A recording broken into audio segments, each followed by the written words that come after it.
صدر مملکت آصف علی زرداری سے عمان کے سفیر فہد سلیمان خلف القادسی کی ملاقات، تجارت، سرمایہ کاری اور توانائی کے شعبوں میں تعاون کے فروغ پر گفتگو ہوئی۔ ملاقات میں دونوں ممالک کے تاریخی اور برادرانہ تعلقات کو مزید فروغ دینے کے عزم کا اعادہ کیا گیا۔ صدر آصف علی زرداری نے کہا، پاکستان اور عمان کے درمیان برادرانہ تعلقات مشترکہ مذہب، ثقافت اور اقدار پر مبنی ہیں۔ پاکستان اور عمان کے درمیان اقتصادی اور تجارتی تعلقات کو مزید وسعت دینے کی ضرورت ہے۔ صدر مملکت نے پاکستان کی سلامتی کونسل کی غیر مستقل رکنیت کے لیے عمان کی حمایت پر شکریہ ادا کیا۔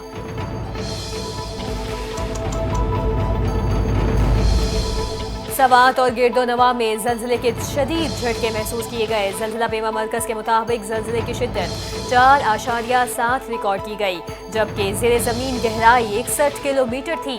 زلزلے کا مرکز کوہ ہندوکش کا پہاڑی سلسلہ تھا۔ زلزلے کے بعد لوگوں میں خوف و ہراس پھیل گیا۔ لوگ گھروں اور دفاتر سے کلمہ طیبہ کا ورد کرتے ہوئے باہر نکل آئے، تاہم کسی جانی اور مالی نقصان کی اطلاع موصول نہیں ہوئی۔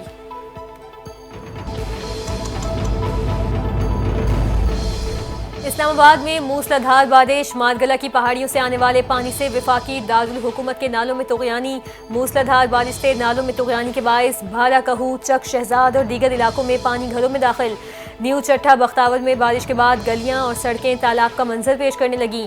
مکینوں کو نقل و حرکت میں مشکلات کا سامنا۔ بارش کے پانی سے کئی گاڑیاں ڈوب گئیں، جبکہ 6 سے 7 نجی ہاؤسنگ سوسائٹیز متاثر ہونے کا خدشہ۔ شہر قائد کراچی میں آج بھی موسم ابر آلود رہنے کا امکان اور بوندا باندی کی توقع۔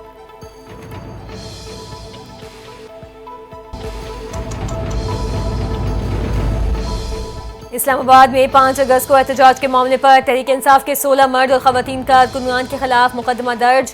پولیس کی جانب سے مقدمے میں 16 دفعات شامل کی گئیں۔ گزشتہ روز اسلام آباد ایکسپریس وے سے مرد اور عورت خواتینوں کو گرفتار کیا گیا تھا۔ خواتین تحریک انصاف جھنڈے کے لیے نعرے بازی کر رہی تھیں۔ کارکنان کو تھانہ لوہی بھیل شفٹ کر دیا گیا، جن کے خلاف پاپو ایکٹ سمیت 11 دفعات کے تحت مقدمہ درج کیا گیا۔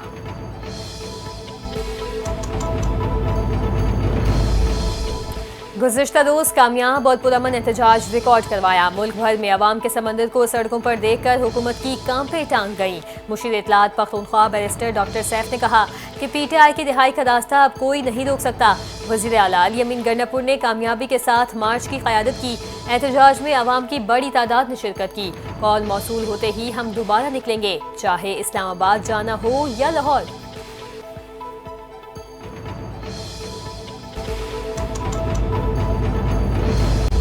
ملک میں بڑھتی بے روزگاری، معاشی عدم استحکام۔ رواں سال کے ابتدائی 6 ماہ میں 3.5 لاکھ پاکستانی ملک چھوڑ گئے۔ ملک چھوڑنے والے افراد میں اعلیٰ تعلیم یافتہ افراد سمیت انتہائی تکنیکی افراد بھی شامل۔ ڈاکٹر سمیت نرسز کے ملک چھوڑ جانے سے ملک کے نظام صحت میں بھی مسائل بڑھنے لگے۔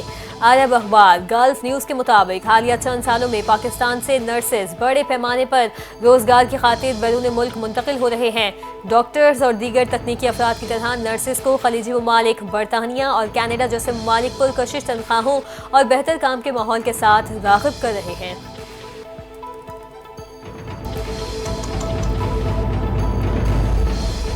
جنگی جنون میں مبتلا مودی سرکار کی دفاعی جارحیت سے سرحدوں پر مہاجرائی کا خطرہ بڑھنے لگا۔ مودی سرکار کی ڈرون ہتھیاروں کی دوڑ میں تیزی نے جنوبی ایشیا کا امن داؤ پر لگا دیا۔ بھارتی اخبار انڈین ایکسپریس کے مطابق بھارتی فوج نے بٹالین سطح پر ڈرونز کو مستقل ہتھیار بنانے کا فیصلہ کر لیا۔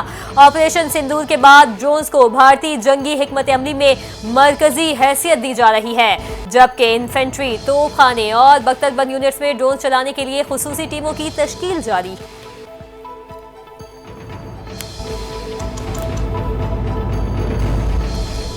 پاکستان نے افغان سٹیزن کارڈ ہولڈرز کے انخلا کا فیصلہ کرتے ہوئے انہیں ملک چھوڑنے کے لیے 1 ستمبر تک کی حتمی ڈیڈ لائن دے دی۔ حکومت کی جانب سے اعلان کیا گیا کہ غیر قانونی طور پر پاکستان میں مقیم افراد اور کارڈ ہولڈرز افغان شہریوں کو اپنے ممالک واپس جانا ہوگا۔ انخلا کے عمل کے دوران کسی کے ساتھ بدسلوکی نہیں کی جائے گی اور واپس جانے والوں کے لیے خوراک اور صحت کی سہولیات کے انتظامات مکمل کر لیے گئے۔ فیصلے کا مقصد ملک میں غیر قانونی تارکین وطن کے مسئلے کو حل کرنا اور قانونی طور پر رہائش کو یقینی بنانا ہے۔